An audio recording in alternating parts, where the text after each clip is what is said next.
هحكي لكم وقولولي اتصرف ازاي، ويا ترى انا في تصرفي اللي انا عملته كنت صح ولا كنت غلط. انا لسه والدة من اسبوعين، كل يوم تعب اعصابي ويفضل يقولي انتي منك لله، ربنا ينتقم منك، ويفضل يسم في بدني علشان البيبي ده جه غلطة، وفي بيبي تاني عمره 1.5 سنة. وهو كان عايزني اسقط نفسي لما عرفنا ان انا حامل، وانا قلت لا، مش هغضب ربنا، واكيد ربنا هيقويني على مسؤوليتهم. وفعلا انا اللي شايلة مسؤوليتهم كلها لوحدي، بس انا تعبت بجد لاني شايلة كل حاجة لوحدي ومش بشتكي، وانا ساكنة في بيت عيلة ومش مقصرة في اي حاجة، بل بالعكس انا بعمل كل اللي عليا وزيادة وباجي على نفسي وما بشتكيش علشان محدش يسمعني كلمة تخنقني او تحرق دمي. بس هو بجد تعب اعصابي جدا.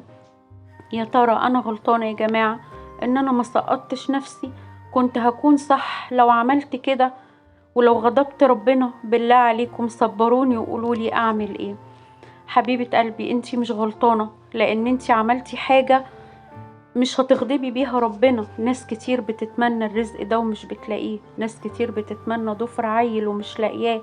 هو مع الوقت هيهدى، ممكن يكون بس اعصابه تعبانة مضغوط لان الحياة بقت صعبة.